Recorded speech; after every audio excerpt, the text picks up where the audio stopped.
SIMO HÄYHÄ was not just a sniper, he was a legend who changed the course of history during the Winter War. With over 500 confirmed kills in less than 100 days, HÄYHÄ's marksmanship earned him the chilling nickname the White Death, and I'm about to share his incredible story. In the bitter winter of 1939, amidst the snow-covered forests of Finland, a lone sniper would rise to become one of the most feared soldiers in history.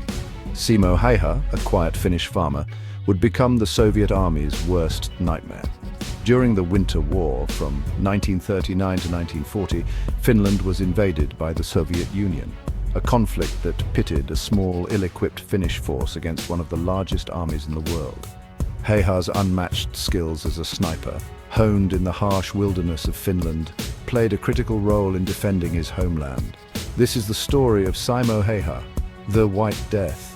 The Winter War was a David versus Goliath struggle.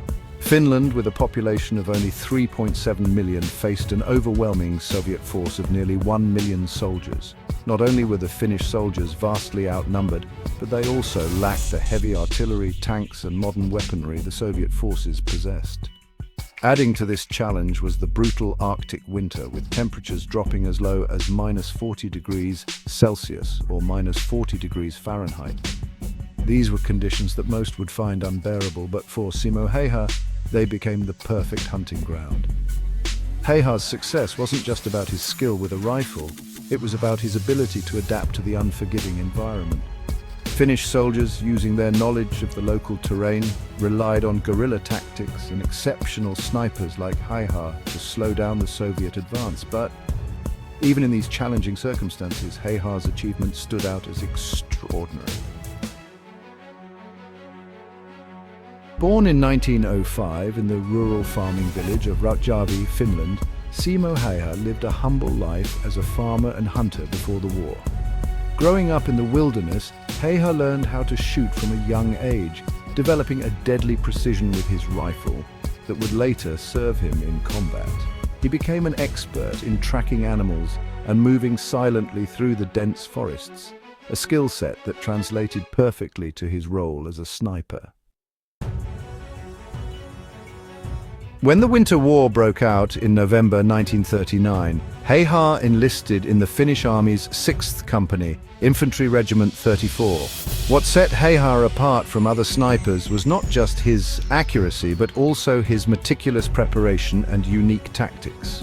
Unlike many snipers who use scopes, HÄYHÄ preferred to use iron sights on his M2830 rifle, a variant of the Mosin Nagant. His reasoning was simple. Scopes could fog up in freezing conditions or reflect sunlight, revealing his position. By using iron sights, HÄYHÄ remained virtually invisible to the enemy. Camouflage was another element of HÄYHÄ's effectiveness. Dressed entirely in white, he blended seamlessly with the snow. To avoid detection, he packed snow in front of him to prevent the muzzle flash of his rifle from being seen and to minimize the puff of snow that might give away his position. He also kept snow in his mouth to avoid his breath giving off visible vapor in the cold air. In these harsh conditions, patience was key. HÄYHÄ would wait for hours, motionless, for the perfect shot. His intimate knowledge of the landscape, combined with his marksmanship, allowed him to pick off Soviet soldiers one by one. In just under 100 days, HÄYHÄ amassed a staggering 542 confirmed sniper kills, making him the deadliest sniper in history. Some estimates put his actual kill count, including unconfirmed kills, at over 700. Perhaps the most significant moment of HÄYHÄ's sniper career came in the Battle of Kollaa, one of the most intense and pivotal confrontations of the Winter War.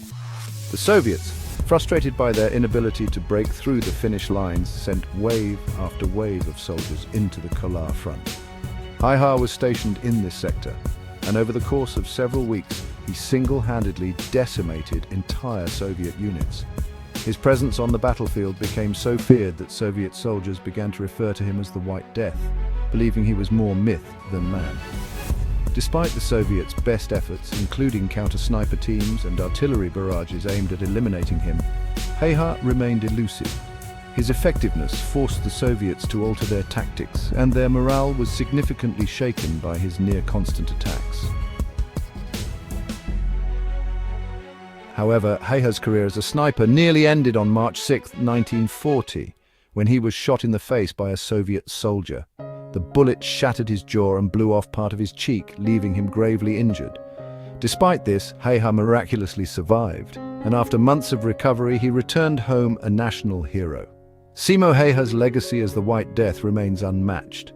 His incredible skill, patience, and deep understanding of the harsh environment made him one of the most effective snipers in military history. The impact of his actions during the Winter War cannot be overstated.